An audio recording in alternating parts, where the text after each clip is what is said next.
There was no blood, no eyewitness, and no single moment that clearly defined when everything went wrong. What investigators faced instead was absence, a gap in the record, a silence that slowly began to feel suspicious. In the early days, the lack of evidence was treated as uncertainty. As time passed, that uncertainty transformed into interpretation. Questions were answered with probability rather than proof. Logical explanations filled the spaces where facts should have been. This case was not built on what could be shown. It was built on what could not be contradicted.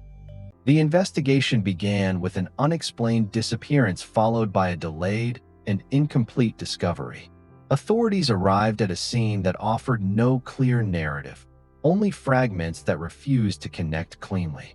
There were no signs of violence, no confirmed witnesses, and no forensic trail that led decisively in any direction.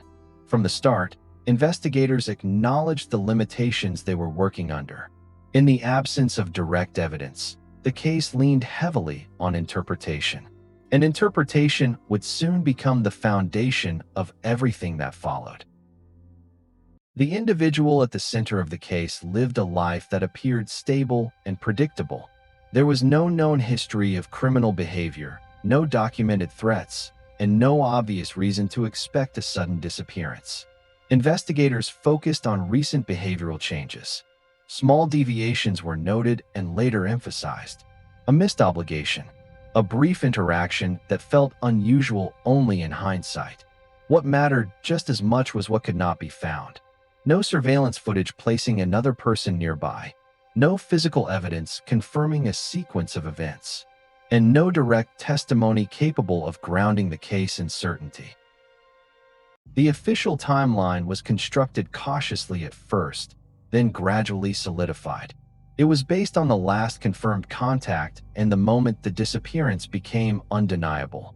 Within that narrow window, assumptions began to take shape. Movements were inferred, decisions were reconstructed. Silence from key individuals was interpreted rather than explained. Once formalized, the timeline stopped being a hypothesis. It became a reference point, and anything that did not fit it was treated as peripheral or unlikely. Several inconsistencies were never fully addressed. Certain conclusions relied on emotional interpretation rather than demonstrable fact. Actions attributed to the central figure conflicted with previously established behavior. Alternative explanations were acknowledged briefly, then dismissed without being rigorously tested. Their lack of evidence was treated as proof of improbability rather than a reason for deeper examination. The most disturbing element was how repetition replaced verification. As assumptions were restated in reports and media coverage, they hardened into accepted truth. Psychologically, this case illustrates the discomfort humans feel in the presence of uncertainty. Silence creates pressure. Unanswered questions demand resolution. Investigators are not immune to this. When evidence is thin, the most coherent narrative often becomes the most persuasive. Behavioral interpretation fills the gaps left by missing facts. Hindsight bias played a significant role. Ordinary actions took on suspicious meaning once the outcome was known. This shift is subtle, but it can reshape an entire investigation. Several theories remain plausible, though none have been conclusively proven. One suggests the official conclusion is partially correct, but missing critical context. Another argues that early assumptions narrowed the investigation too quickly. There is also the possibility that the truth lies outside the existing framework entirely. Without direct evidence, these possibilities remain speculative. What unites all theories is their dependence on interpretation rather than proof. And interpretation is shaped by expectation as much as by fact. This case lingers not because of dramatic revelations, but because of how easily uncertainty became certainty. It demonstrates how silence can be mistaken for meaning. It raises difficult questions about investigative standards.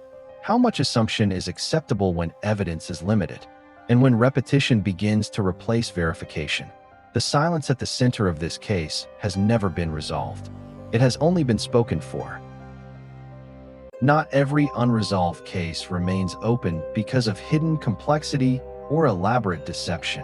Some remain unresolved because silence was interpreted too confidently. This case reminds us that coherence is not proof, and probability is not truth. When justice depends on certainty, silence deserves caution, not conclusions.